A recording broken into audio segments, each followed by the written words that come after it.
Hello everybody, Happy New Year. This is Juxtapo. Let's play at Sanctus Reach, which is another Slitherine turn-based Warhammer 40k tactics title. And this is a stretch for Slitherine. I mean, they built the engine for this game, and it's fully 3D and so forth and so on. Having said that, I don't know. I really want to like it. I really do. But if I try to pitch it to anybody, it's usually a list of, well, they did it. I've never had anyone around here to play 40k tabletop with, even though I have a bunch of painted Space Marines and the big rule book for 7th edition. I even have the codex for the Space Wolves. So this one really struck a chord. It's supposed to offer an experience close to the tabletop. Here we have our force selection screen, and once again, it's kind of sort of following the premise laid down by a 40k tabletop match. Each of these units cost a certain number of points, and we have a limited number of force points to spend, and that balances the two sides. Where they kind of stumbled here is this is a random skirmish, and this is just a random, see, we can spend 2,000 points, and we have the points values for each of these squads. This is a random skirmish. I feel like I should be able to pick anything from the Space Wolves roster, and instead I have this cherry-picked selection that I have to choose from. And that just feels like a wasted opportunity. I don't see any particular reason why, especially on a skirmish, on a just random pull it out of the hat, that I just, I shouldn't be able to get everything. Whichever Devastators I want, and Fenrisian Wolves with riders on them and so forth, but, well. Another glaring caveat, Slitherine's engine, as you can see, runs off of a grid, and they would have, if it was to really emulate the tabletop, then freedom of movement would have been a thing, or if they had to lock it down, then, which I can see, just completely open movement being harder to program. If they had to lock it down, then going with hexes would have been superior. The grid offers some problems, which I'm sure more experienced turn-based players are familiar with them, but I'm new to this, so expect this skirmish to be full of some really egregious errors. I can't recall if the tabletop rules involve any penalties for shooting through units, but this one has some substantial ones. Developed a reputation for mowing down my own poor blood claws, which is a shame because you kind of expect your melee units to be out front and your ranged units in the back, but then that gets your melee units shot, so there you have it. There's also a bunch of little quibbles with the UI, but we'll get into that eventually. And there's the recurring problem with turn-based games of when you have a bunch of forces. Check this out. These are my saved games, and this is the back button. The back button takes me back to the game I'm in. The exit button takes me out of the game all the way around. So if I'm in a skirmish and I decide I want a different skirmish, I have to exit the game and reload because I can't just back out to the main menu. Seems like, I don't know, it seems like quality assurance just all up and went to get a sandwich while this game was going on. Smooth these blood claws up.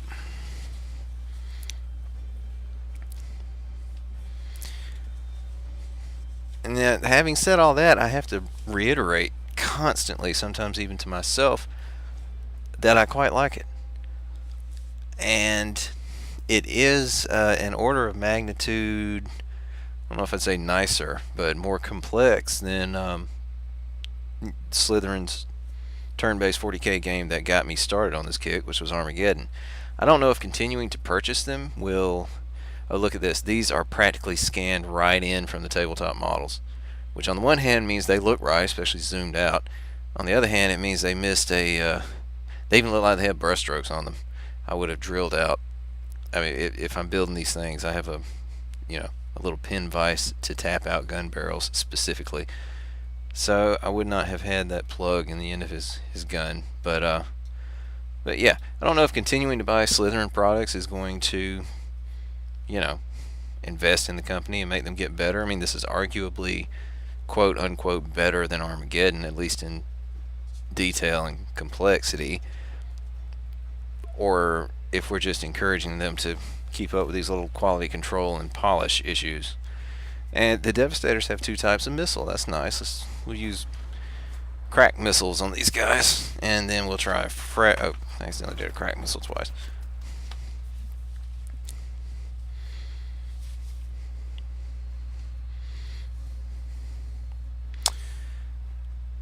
Each unit, with the exception of the whirlwind, the artillery piece, can attack twice, and each unit has a certain number of movement points. You can see it in the stats there. Below the hit points is the movement points, and of course attacking uses some of your movement points. The gray squares, I'm sorry, the red squares are areas that are within an opponent's reaction range, and reaction is a big deal in this game, and I really like the reaction mechanic. When your guys are just standing there, they have a certain number of squares that they're covering with their weapons. Okay, so when it's the other guy's turn and they wander into your field of fire, your guys shoot anyway. So you're not limited to just doing damage on your turn. So setting up fields of fire is very important, and even using weaker units as meat shields to soak up some of your opponent's response fire is important as well. And that's a neat mechanic. I have naught but good things to say about that design decision. Good on you, mate. Now, I believe I would have made it so that friendly units can pass through other units. I just shoulder these lads aside and say, "Excuse me, brother," and step on through, but no, units completely block the square they're in. So, I mean, a more tactically oriented mind than my own would have handled this fine, but I've encountered a lot of situations where either my melee units were in front catching friendly fire from the ranged units, or the ranged units were in front blocking my melee units from even being able to get a sword whack off. And like I said, someone more versed in turn-based tactics would probably never have made those gaffes, but there you have that. Also, land speeders seem incredibly powerful in this game. I mean, between the movement and the flying over terrain and the gun mounted on, yeah, shot a blade claw there. That happens. Another nitpick is in the 40k lore, the Space Wolves chapter of Space Marines are, sci-fi Vikings. I mean, they come from the ice world of Fenris with these nomadic tribes of. You get where I'm going with this. They're Vikings. There's no other way around it. However, this game was produced in Slytherine's Scottish office, if I believe. They all have Scottish accents. Most of the voice work kind of has this burr to it, which is not quite what it's supposed to be. See the runt herd there summoning up a batch of grots. And these fellas are knobs. These are big old heavy strong orcs, and I didn't pay attention to that. I think I throw those blood claws into them to be murderated. Weapon effects are alright. That one was alright. The orc weapon pulled up a bunch of rocks and flung at us. That was cool. However, if you look carefully, there's a blob, like a little fuzzy blob, and usually it's flame colored. And that seems to be the one weapon effect. This blob is small and fast moving to represent bolter fire. It's big and fast moving, or big-ish and fast moving to represent the rockets, and it comes out in a wide copied spray for the flamers. And in fact, it's small and very fast moving for the whirlwind's rockets. So yeah, we seem to have only one real weapon effect. If I'm not mistaken, it was recolored. Yeah, you see that blob? It was recolored for the blood effects. So a little bit of weak sauce there. There, that one fireball.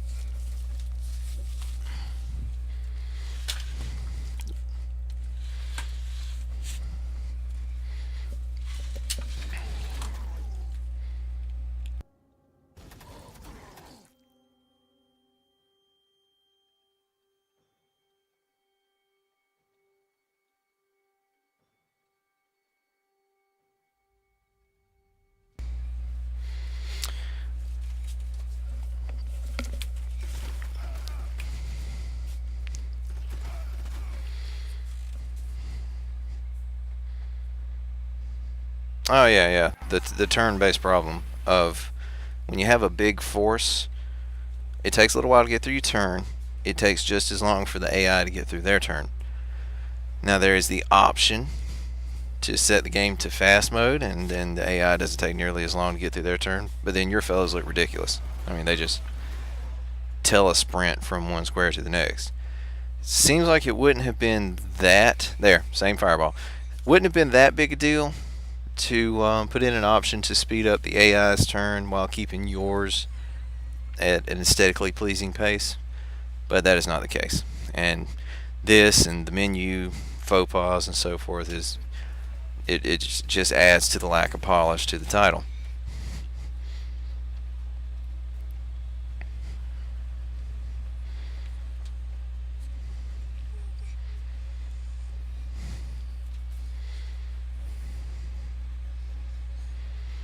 Have to do something with this kilocan here. I mentioned my gripes about the limitations to the force selection at the beginning, as opposed to just giving you all the Space Wolf units to choose from and you crafting your force. You're given this weird cross section that the game arbitrarily picks for you. Now, and this is something that is reflected in the tabletop, so this isn't, this isn't a systemic gripe. You wind up in situations like this where we have this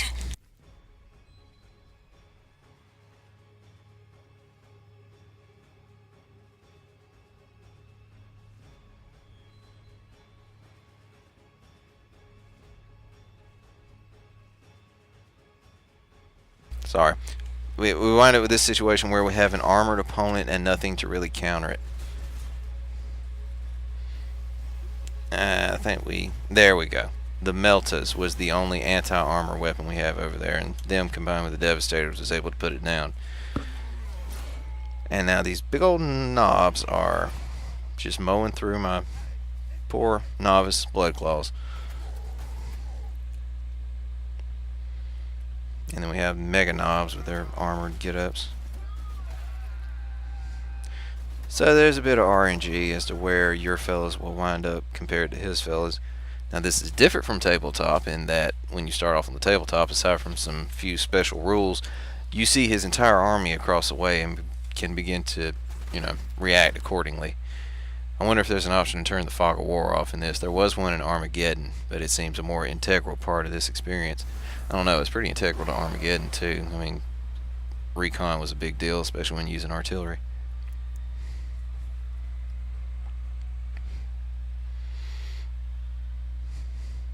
Another facet of this game that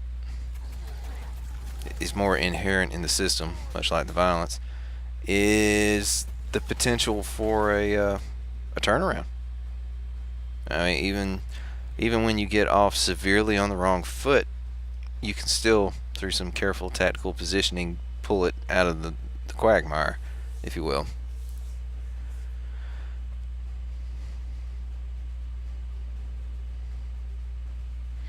Now this is a bit of a gaffe. In tabletop rules, you can't move and shoot with Devastators at the same time, but I don't think it. I think it was the right way to go. Just let them do it.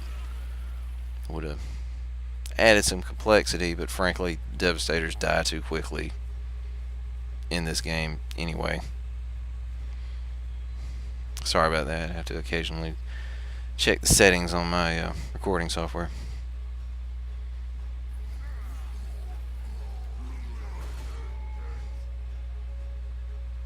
The animations aren't great, but seeing as how this is Slitherine's in-house engine they built themselves, and this was really their first full 3D experience. Well, the animations still aren't great, but I'm willing to give them a pass for that. And also, point of interest, the retail price for this is $30 as opposed to the $40 they wanted for Armageddon, which is arguably a much uglier game.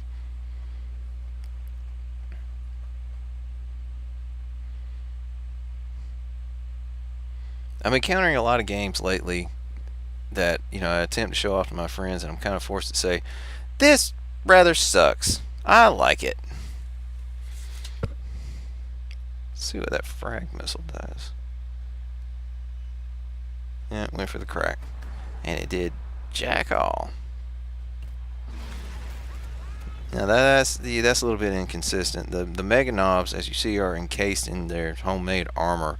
So the crack missile, which is armor piercing, should have been a little more effective against them. But I don't know if the game recognizes them. It might still think of them as infantry, and then the frag missile did more damage.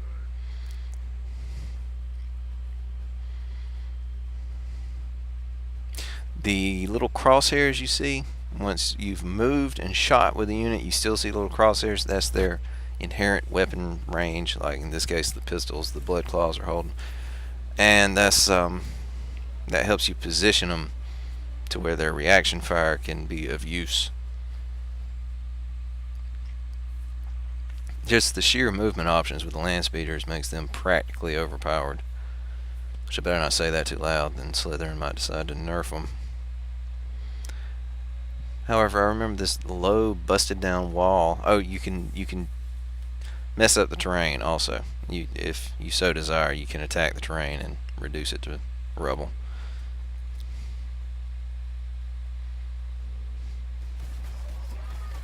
Now, just got them mowed down.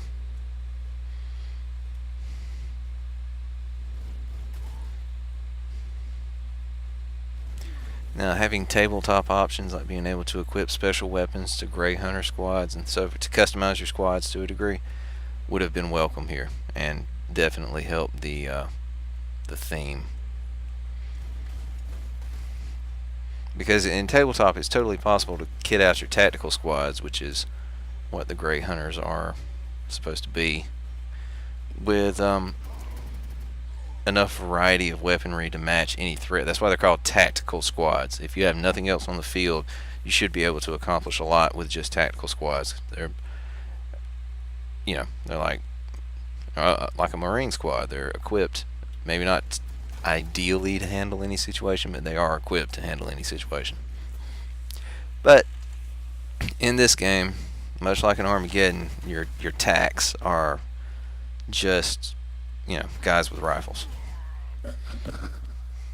That's one of the things that made Dawn of War 1 great, is every unit had if it had a ranged weapon, then it had a ranged attack value, but it also had a separate melee. And some units were, although they were shooty, they were much better in melee than others. Like your tactical Marines could beat the crap out of somebody with their bolt guns. It was awesome. Good shot. So we definitely seem to be on the back foot here.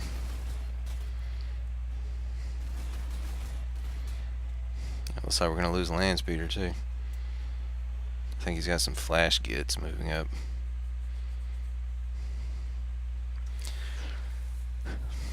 They've added another faction to some DLC that just is determined to remain full price, like $15. You get the Astra Militarum, which is the copyrightable name Games Workshop uses for the Imperial Guard now.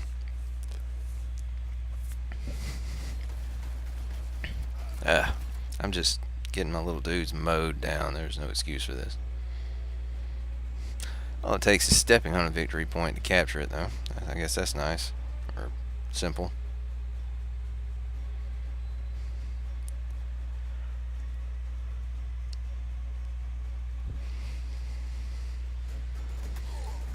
That was pointless. Some pistol fire against these jokers.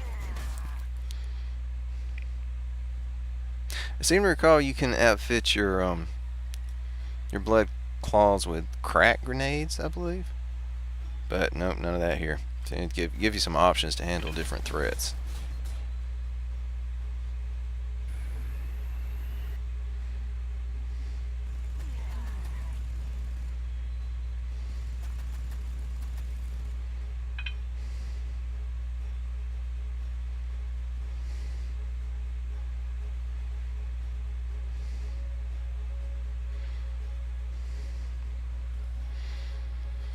A tactical zoom wouldn't go remiss. I mean, being able to pull all the way out and see the dispensation of your dudes. I mean, we have the little mini map down here in the corner, but that's definitely not what I'm on about.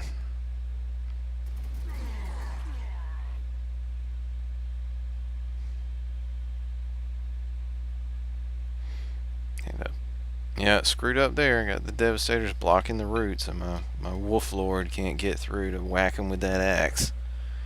That axe.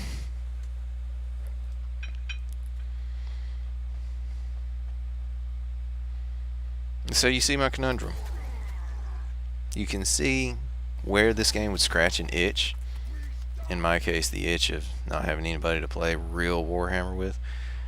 And you can also see how it's really hard to recommend for anybody that doesn't have that itch.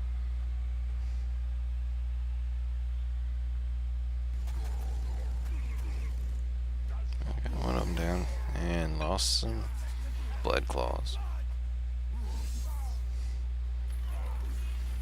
It seems tragic, but in the fluff, this is what the blood claws do. They're all heady and super excited from being chosen among the normal Asgardians. They're like the most daring warriors that are picked up and snatched up to the Space Wolves fortress in the sky, which they see as Valhalla itself, and go through the horrific cybernetic transformation to be Space Marines. So they're all eager to prove their worth and try out their new superhuman prowess, and just kind of pitch forward into battle and get mown down like I've shown them here. Not like I'm showing them here. That usually works a little better than we're letting on. Let's see if we can't wrap this up. 7 turns remaining. We have 2 out of 3 victory points. Wolf Lord's finally showing his quality. Sorta.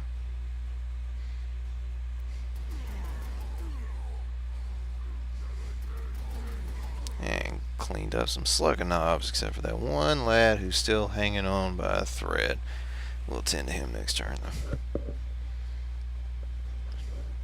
There we go.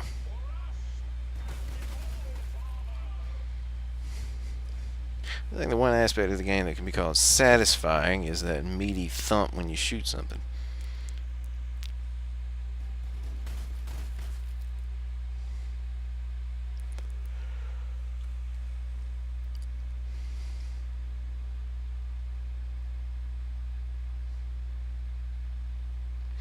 That handy no more tank shells icon that lets you know that you've used up all your attacks, mate, to do something else.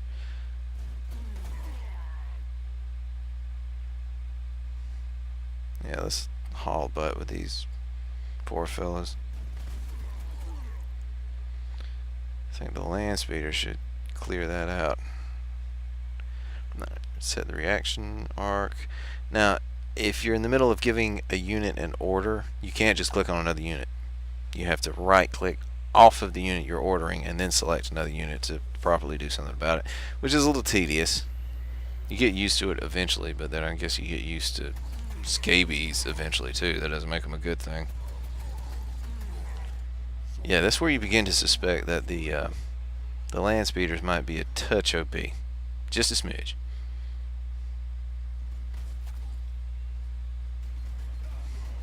And I'm not sure how the flash get a response fire just right there. That seemed to be a little rule breaking, but oh well.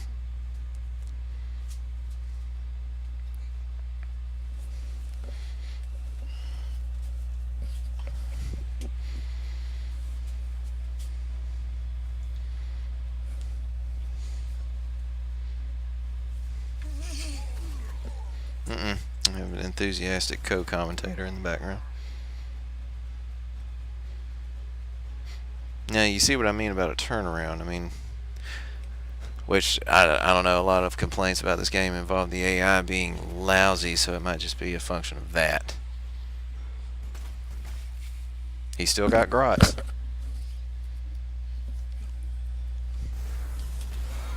And he's still got rocks.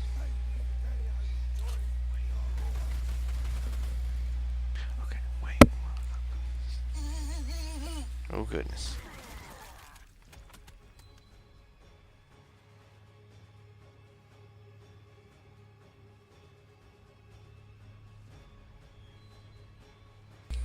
Another technical adjustment.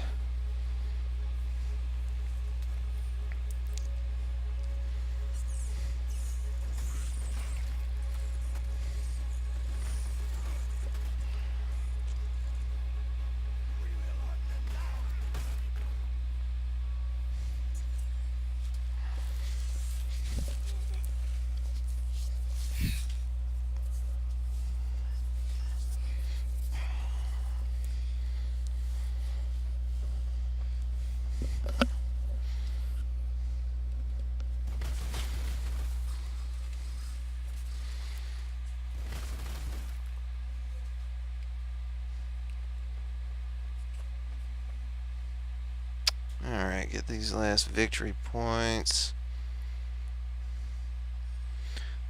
I really shouldn't have much left. There's one over there.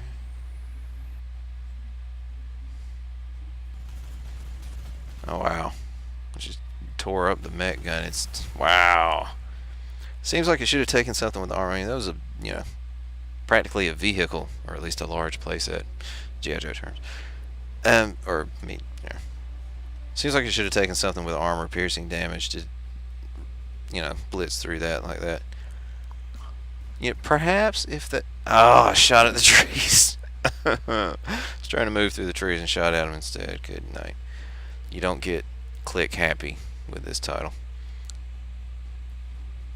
Seems like they wouldn't go remiss releasing mod tools, which then Armageddon, I don't know if it had mod tools or it's just easy to get into INI files and things of that nature, but you know, people made adjustments and added units to it, so maybe I should investigate before shooting off at the mouth.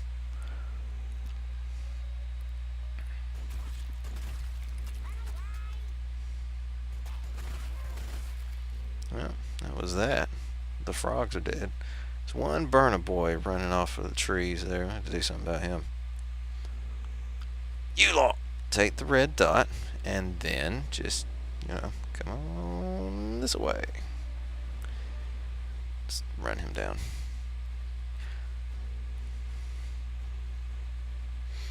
Which in the lore, orcs are asexual. They spring up from he was the last one. Yes, that's very alright. Well, that was Sanctus Reach, and I was Juxtapo, and everybody have a happy new year. Like and subscribe if you want to see more videos.